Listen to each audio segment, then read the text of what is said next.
Are you thinking about moving to El Paso, Texas? And if you are you curious about what it's like to live here? What are the bad things about El Paso and what are the good things about El Paso? And that's the last time I drank in El Paso. What's up guys, Robert here. I'm a real estate agent here in El Paso, Texas. Being a real estate agent, I've helped a lot of people sell their homes and I've helped a lot of people buy their homes. The best part about being a real estate agent is not only helping people buy and sell homes, but also the value that I get from providing information about real estate and financial education. And if you guys don't know already, I've dedicated this channel to real estate and financial education. For people who may be new to the area or just moving here for the very first time in their lives, the biggest question that I get from those individuals is, what's it like to live in El Paso, Texas? In this video, I'm going to be going over the best things about El Paso, Texas, and also the worst things about El Paso, Texas. If you guys are moving to El Paso, go ahead and let me know what city you're moving from. Put it down in the comment section. Before we get into the content, if you guys are not already subscribed to my channel, go ahead and hit that subscribe button. Also, make sure those bell notifications are turned on so that you guys get notified every single time that I put out a new video. I believe the best way to tell you guys about the pros and the cons about living in El Paso is to start off with the pros first, and then we'll go ahead and work into the cons. First, let's just start off by saying that I am not originally from El Paso. I'm actually from South Carolina. Charleston to be exact, and I moved here to El Paso back in 2011. So I've lived in El Paso going on almost 10 years now. So if you are moving from another town or another city within the United States, or maybe from another country, I definitely can understand and relate to how you feel about moving to somewhere different. I was the same as you, wanting to know more about El Paso, wanted to know more about the city, what kind of things are there to do here, what are the people like, and also how expensive it is. So let's just go ahead and jump into it. I'm gonna start off with pro number one, which is going to be the weather here in El Paso, Texas. The weather here in El Paso is, for the most part, sunny most of the year. In the wintertime, it stays between 40 and 50 degrees, and in the summertime, it can get up to about 90 to 100 degrees. Now, where I'm from in South Carolina, it was very humid, so when it got up to 100 degrees, it was almost unbearable. I have to say, moving to El Paso, it's more of a drier heat, so when it does hit 100 degrees, in the shade you're usually pretty good. But you must remember that El Paso is situated in a desert climate. And because it's situated in a desert climate, usually once the sun finally goes down for the day, it does cool off a lot at night. Now, this cool off could be anywhere between 10 degrees to 20 degrees compared to how hot it was during the day. Now, in the wintertime, this could be an issue for some people because, like I said before, at nighttime it does cool down, and in the wintertime it's no different. So if it was 50 degrees during the day in the wintertime, usually at night it'll drop down to about 45 to 40 degrees, which is still amazing weather if you compare it to the rest of the country. So just as weather could be considered a pro for some people, it can also be considered a con. Here in El Paso, we get a lot of wind. And what I mean by a lot of wind, we can get gusts here in El Paso, wind gusts in El Paso, up to 20 to 30 miles per hour.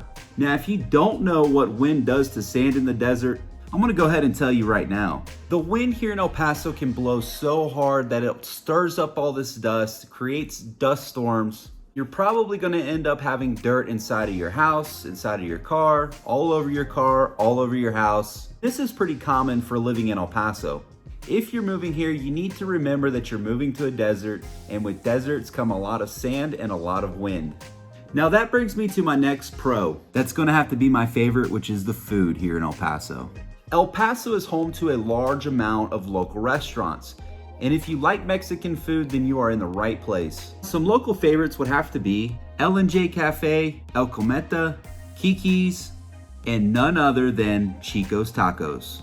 And there's like a sauce, and you pour it, and like the taquitos float, and then it absorbs. And I never thought I'd see the day where I could drink a taco.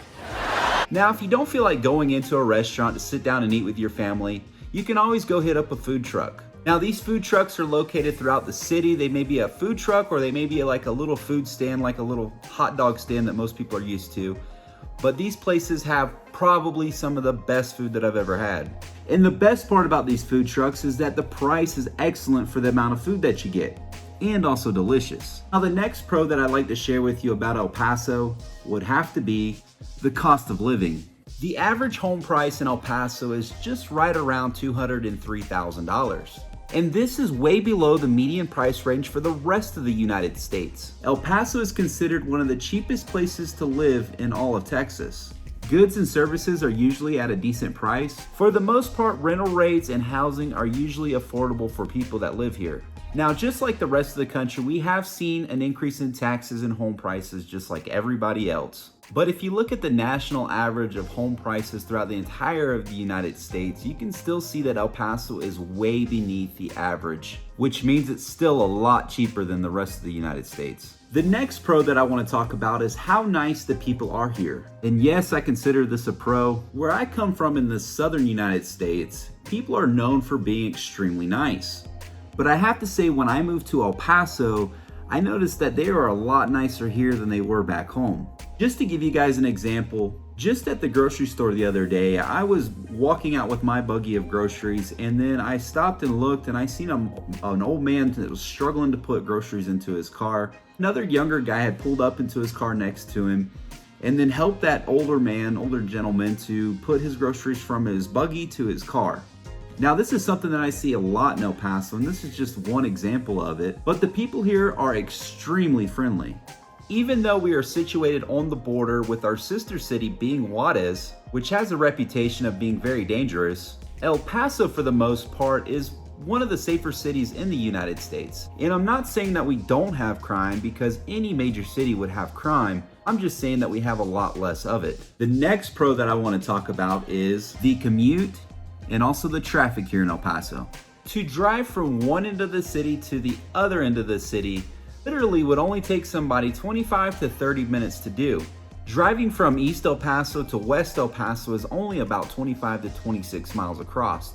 And because El Paso is small and the population is not as big as other Texas cities, you can probably guess the traffic isn't even that bad. Now let's go ahead and jump into some cons. Now, one con that I did have for El Paso, and I kind of touched on it earlier in the video, was the wind and the dust. Now, this can be an issue for some people. The best way to combat against all of this wind and dust is to make sure your windows seal good and always clean around the window sills, just so that you can keep the dust from blowing inside of your house. Another con I want to go over about El Paso is definitely the language barrier. Now, the majority of people here do speak Spanish. Now, I'm not trying to say that nobody speaks English here in El Paso, but the biggest language here is Spanish. And with that being said, there are a few people that only speak Spanish and would not be able to communicate to you in English. Now, for me personally, I've been trying to brush up on my Spanish, trying to get a little bit better at it, but after 10 years of living here, I'm still not as fluent in Spanish as I should be. My best recommendation to people who are just moving to El Paso for the first time is try to find at least the basic words or basic phrases in Spanish so that you can communicate better to people here. Knowing just a little bit of Spanish is definitely going to make your life just a little bit easier. Now, the next con that I want everybody to know about is definitely the wages here in El Paso. Now, I mentioned before in the video about the cost of living being extremely low in El Paso, being a lot lower than the rest of the country. And that reason is that people in El Paso do not get paid as much as people in the rest of the United States or the rest of Texas. For the most part, people in El Paso are skilled workers, meaning that they have training or experience, or maybe they even went to school to get a degree to learn how to do something specific. Almost everybody has that specific niche that they make money off of.